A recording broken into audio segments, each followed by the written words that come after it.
ये सवाल में देखिएगा तो जी एस बराबर आपके पास दिया हुआ है तो K by s into s plus 2 into s plus दिया हुआ है 10।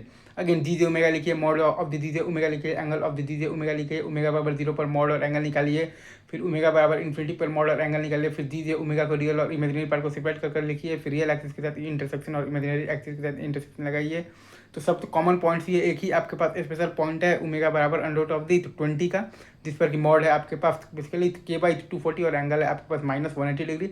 अब हम लोग जब लिमिट लगाएंगे आर टेंड्स टू इन्फिनिटी वाला तो हमारे पास आ जाएगा, अगर आप ध्यान देंगे तो मैग्नीट्यूड 0 और एंटी क्लॉकवाइज सेंस में आ जाएगा आपके पास बेसिकली 3/2 सर्कल।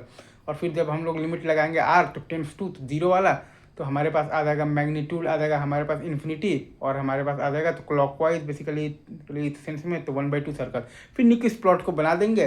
फिर अपन ये देख रहे हैं कि के 240 से ज़्यादा है भाई, तब तो 2 गो है आपके पास बेसिकली। तो क्या 2 गो है, अगर आप ध्यान देंगे तो 2 गो है आपके पास बेसिकली तो क्या है, तो क्लॉकवाइज इनक्लोजमेंट है, मतलब कि n बराबर -2 है और p बराबर 0 है तो z बराबर है 2 और सिस्टम कैसा है आपके पास अनस्टेबल। वहीं अगर k छोटा है बेसिकली तो 240 से, तब बेसिकली आपके पास जो इनक्लोजमेंट 0 है n बराबर 0 है और आपके पास p बराबर भी आपके पास बेसिकली 0 है और z बराबर 0, तब सिस्टम है आपके पास बेसिकली स्टेबल। ठीक है, ये मैंने ये लिखा है कि मैग्नीट्यूड 0 का एंटी आप देखिएगा तो क्लॉकवाइज सेंस में आपके पास तो बेसिकली तो 3/2 सर्कल है और मैग्नीट्यूड इन्फिनिटी का क्लॉकवाइज सेंस में 1/2 सर्कल। That's it.